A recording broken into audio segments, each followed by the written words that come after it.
Social media पर channel Mahalakshmi की ओर से रविवार का दिन पर बहुत खास दिन, बहुत खास बात हमारे लिए लापरवाही और शर्मसार की बात सादर जय जिनेंद्र के साथ। संतों के विहार चल रहे हैं, बार बार चैनल महालक्ष्मी बार बार कह रहा है, पर हम कहते हैं हमारे कानों पर जू नहीं रेंग रही है।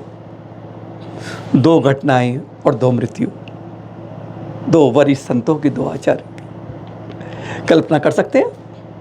नहीं, जानबूझकर टारगेट किलिंग, निर्मम हत्या, मात्र दुर्घटना नहीं। पाली बेल्ट जानते हैं, राजस्थान की वे बेल्ट, गुजरात और ये बेल्ट सबसे खतरनाक बेल्ट है, जहाँ पर विहार में दुर्घटनाएं नहीं हत्याएं की जाती हैं। 15 साल पहले बताया, गुरु की हुई थी, उनके गुरु भाई की हुई थी, और अब फिर एक बार फिर एक गुरु की हो गई। आचार्य पुंडरीक सूरीश्वर जी महाराज साहब, देख रहे हैं आप, 70 वर्ष की उम्र, 18 भाषाओं के ज्ञाता, ज्ञानवान। क्या कसूर था इनका? समाज की लापरवाही या जानबूझकर टारगेट किलिंग? पाली क्षेत्र की बात ही तो है, बुधवार की बात बता रहे हैं आपको, सुबह 7 बजे की बता रहे हैं बात आपको, मिड्स कॉलेज के साथ की बात बता रहे हैं आपको, उस हाईवे, जॉर्डन हाईवे से जाते हुए की बात बता रहे हैं कि पीछे से एक मिनी ट्रक आता है, उसकी ब्रेक फेल नहीं होती है, वो रातों को जगा हुआ नहीं होता है, वो जानबूझकर टक्कर मारता है। वह दुर्घटना नहीं थी, वह हत्या थी। समाज आज चिंतित है। 4 संतों के साथ उनका विहार हो रहा था। पेट्रोल पंप के पास से गुजर रहे थे। पाली शहर के अंदर 10 किलोमीटर का विहार था कि वहाँ तक जाएंगे, पहुँचेंगे। 7 बजे कोई अंधेरा नहीं था, सूरज दमक रहा था, और तब कहते हैं ये हत्या की गई थी। कहीं तो चूक कर रहे हैं हम, कहीं तो लापरवाही कर रहे हैं हम। मुनि अभिनंदन सागर जी, देख रहे हैं आप, अशोक महकतरा फैक्ट्री से बारडोली की ओर जा रहे थे और दुर्घटना, घटना स्थल पर ही मृत्यु हो गई। एक दर्दनाक वाक्य नहीं, 2 दर्दनाक वाक्य लगातार बैक टू बैक, 2 दिन, बुधवार और गुरुवार। समाज चेतन नहीं आई है। 50 बार कह दिया कि थाने को बताओ, थाने की सूचना दो, पुलिस को साथ लो, सुरक्षा के साथ चलो।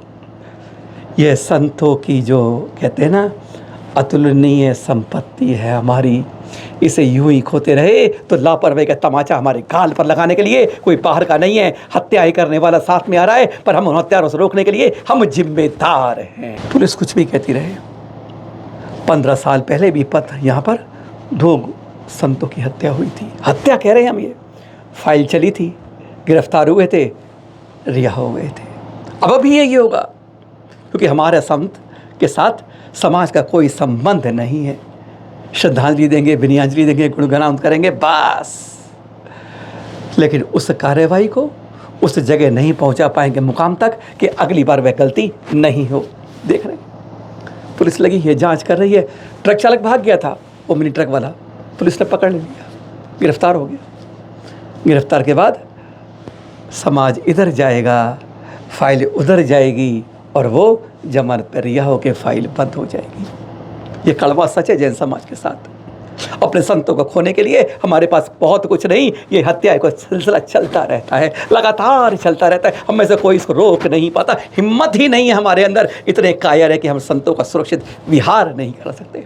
सुनेंगे जरा, सुनाते हैं उन्हीं संत से प्रत्यक्षदर्शी जो साथ चल रहे थे पुंडरीक सूरीश्वर महाराज साहब के साथ। उनके सामने कैसे वो ट्रक वाला आता है, हमने बात पर सुनी है, जो उनके साथ चल रहे थे कैसे मिनी ट्रक वाले जानबूझकर उसके अंदर करके ये निर्मम हत्या करके फरार हो गया था। रुका नहीं था वो, लेकिन वो बाद में पुलिस ने उसको पकड़ लिया था। सुनिए जरा एक बार प्रत्यक्षदर्शी मुनीषी से, जो उनके साथ चल रहे थे, और उन्हीं के मुख से सामने जो वाकया हुआ था सुबह 7 बजे बुधवार के दिन। सुनिए जरा। आज से करीब 15 साल पूर्व बालोतरा के पास अकस्मात हो गया, एफआईआर हो गई, पकड़ा भी गया, जामीन पे छूट भी गया। आज वापस वही किस्सा हमारे साथ। आज पाली, राजस्थान के पास पाली के हाईवे पर जानबूझकर इरादतन एक हत्या, ट्रक वाले आके जिनको एक्सीडेंट कैसे महान विद्वान आचार्य भगवान श्री पुंडरीक सूरीश्वर जी महाराजा साहब का आज अंतिम हो गया। आज दिवंगत आत्मा, और आज कैसे घटना घटी उनके मुनि प्रवर को आज पूछेंगे, मुझे कैसे हुआ, कुछ आप थोड़ी प्रकाश दीजिए। ये घटना सुबह करीबन 7 बजे के आसपास की है।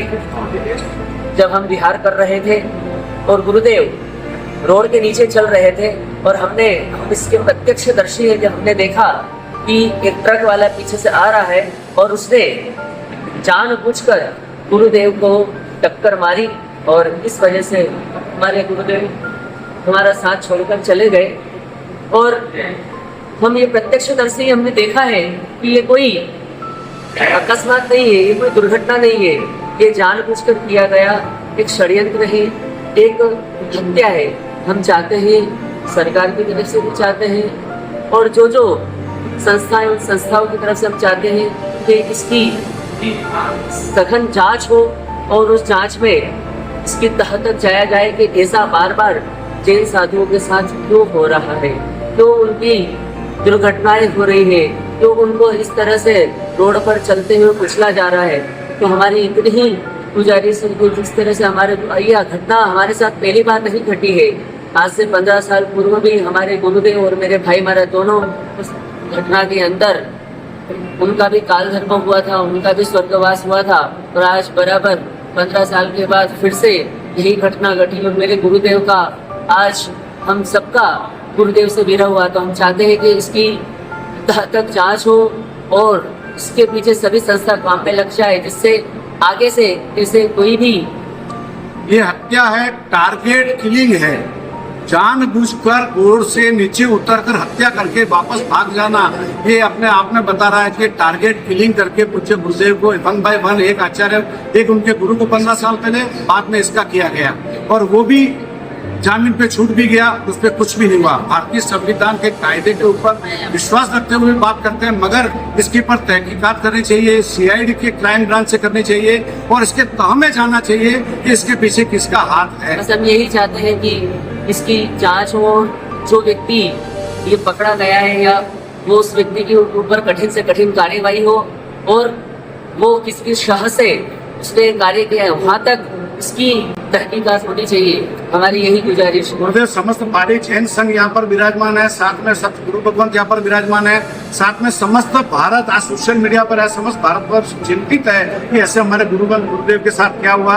हम ये सरकार से, पुलिस अधिकारियों से, आला अधिकारियों से विनती करते हैं कि इसकी तहकीकात में जाकर इसकी जांच बराबर करके इनको न्याय दिया जाए। कटनी मध्य प्रदेश की पर्णिका जैन, 28 अप्रैल की घटना है। 28 साल की पर्णिका, निडर, साहसी, बहादुर डॉक्टर आयुष बधोई, शब्द जंग में चिकित्सक है। कहते हैं सुरक्षा के प्रहरी है, प्रेम और सुरक्षा में उसको लेकर आए थे, लेकिन छोटी छोटी बात पर शंका करके उसके साथ कहते हैं मानसिक और शारीरिक उत्पीड़न का सिलसिला चलता रहा उस पर्णिका के साथ। आज जैन समाज से यही अपील कर रहे हैं, दिल्ली की पुलिस शायद इतना सहयोग नहीं दे रही जो कटनी, क्योंकि यहाँ डॉक्टर की पहुँच ज़्यादा कहा जा रहा है, लेकिन वह जैन समाज का भाई परिवार कह रहा है कि मेरी बहन को आपकी भी बहन बनती है, आपके समाज की बिटिया है पर्णिका, उसके आज हमारे बीच में नहीं। सोशल मीडिया में कोई पोस्ट होती थी, हटाओ इसको, उस पर शक की ऐसी नज़र होती थी कि बार बार उस पर उंगली उठती थी। लेकिन माँ बाबा ने एक बार पति को दे दिया, अब तो वहीं की हो गई।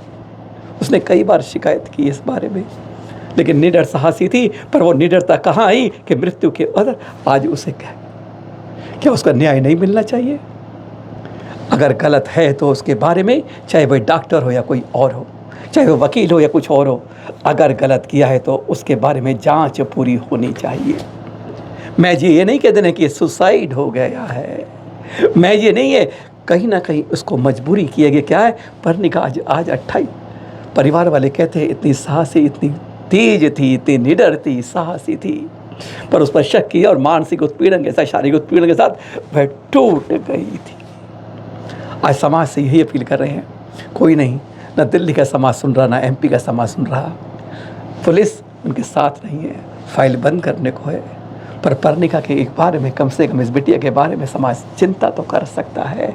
अरे कम से कम इतना तो जिंदा हो जाओ कि कम से कम इसके साथ न्याय तो दिलवाओ। आज अपील यही कर रहे हैं आपसे, न्याय होना चाहिए, अन्याय नहीं।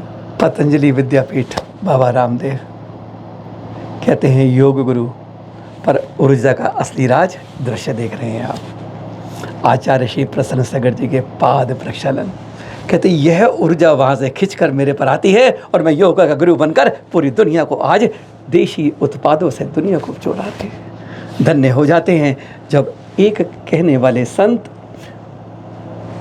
एक त्यागी तपस्वी संत के जब पाद प्रक्षालन करते हैं।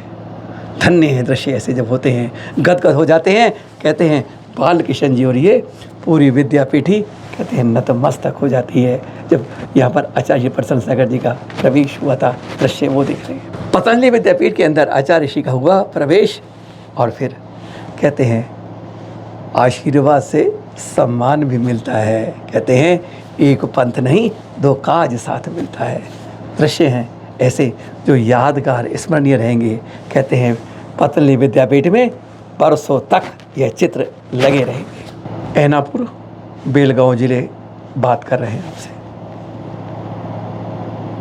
8 जून भारतवर्ष दिगंबर जयंती क्षेत्र कमेटी के राष्ट्रीय अध्यक्ष जम्मू प्रदेश चरण महालक्ष्मी टीम भी पहुंचेगी वहाँ।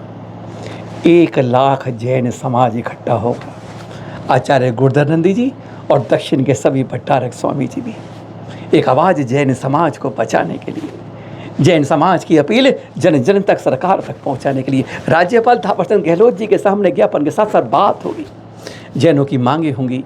आचार्य गुरुधरनंद जी वरुण से करके बिहार करके वहाँ पहुँच गए हैं। चलन महालक्ष्मी भी तारीख 8 जून नोट कर लीजिएगा। एक जैन समाज की बात है, अल्पसंख्यक समाज की बात है। क्या क्या होना है इस बारे में सीधा सुनते हैं।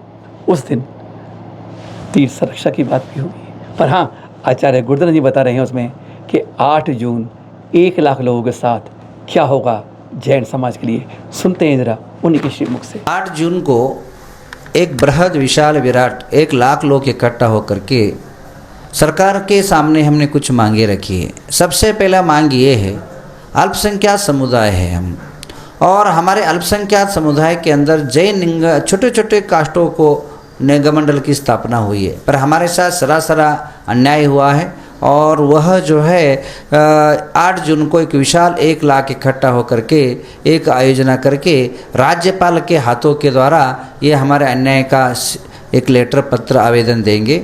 और उसका मांग है कि जैन निगमंडल की स्थापना हो और छोटे छोटे जो गरीब कुटुंब है जिनके लिए खाने के लिए रोटी नहीं, जीने के लिए रास्ता नहीं, रहने के लिए घर नहीं, जीने के लिए खेती नहीं, ऐसे गरीब गौर लोग जो बच्चे हैं उनके लिए स्कॉलरशिप जो है पहला 50,000 60,000 देते थे सरकार, उसको कट करके मात्र 25,000 15,000 दे रही है। इसके विरोध में भी हमारी रैली है।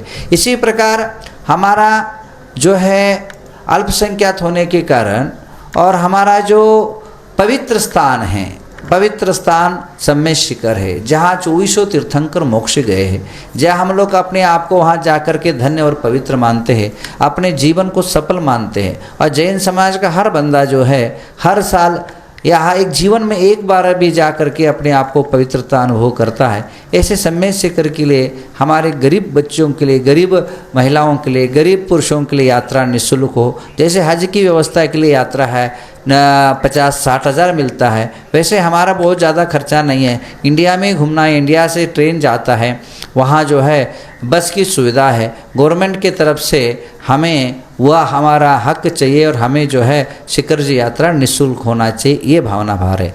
इसी प्रकार जो अभी कुछ दिन के पहले एक जनगणना सरकार ने करवाई और उसकी घोषणा किया, उसमें मात्र जैन समाज को 1,60,000 बताया, बल्कि ये सरासर गलत है।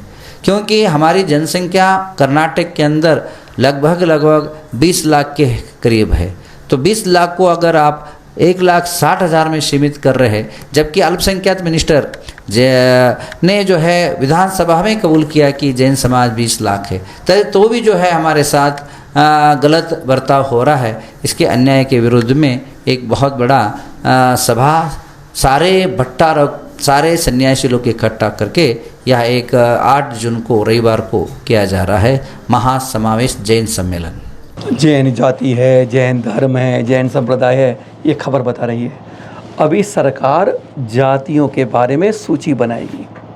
ऐसा को बता दें अंदर की बात, 2026 में जनगणना होनी है शुरू, अभी नहीं होनी है। दूसरी बात, 2011 के अंदर सरकार ने जब ना जाति उपजाति बनाई थी, पता कितनी थी? 46 लाख। वो आप सोच लीजिए, जैन जाति है क्या है वो सब बात की बात होगी, क्योंकि जातियों की एक सीरीज बना के देगी सरकार, उसी के अंदर से आपको चुनना होगा। वैसे 1931 की बात करें तो 4130 के लगभग जातियाँ थीं, और अब कौन सी जातियाँ होंगी इसके बारे में निर्णय के बाद तब आप निर्णय लेंगे कि आप जैन जाति है क्या है। ध्यान रखिएगा, जैन धर्म है, जाति के बारे में सरकार बताएगी, उनकी ओर से आपको चुनना होगा। अभी तो बात अधूरी है, इसलिए ज़्यादा उस बारे में शोर मत मचाएं कि जाति पे टिक मारें, जैन को टिक मारें। नहीं, आधी अधूरी जानकारी हमेशा खतरनाक बनती है। नीम हकीम खतरे जान बनती है। सिर्फ खबर दिखा रहे हैं आपको इसलिए कि अभी इंतजार कीजिए। संतों के विहार चल रहे हैं ना, आचार्य प्रणाम सागर जी को देख रहे हैं आप। श्री रामपुर से गजपंथा की ओर विहार हो रहा है। हर कोई चाहता है कि संत जब मेरे कॉलोनी में, मेरे शहर में, मेरे कस्बे में आए, ठहर जाएं, पर बहते पानी को रोका नहीं जाता है, सिर्फ चतुर्मास के समय के दौरान। लगातार विहार चल रहे हैं, शुरुआत की थी, अंत उसी से कर रहे हैं। विहार सुरक्षित कराएं, जिम्मेदारी निभाएं। जरा सी दुर्घटना हो जाती है जब सावधानी हट जाती है। हाथ जोड़ के निवेदन करें, ये हमारी अनमोल संपत्ति है संतों की। हमारी जरा सी लापरवाही चूक एक खतरनाक रास्ते पहुंच जाती है। सुरक्षित विहार आज की यही मांग है। सादर, जय श्री।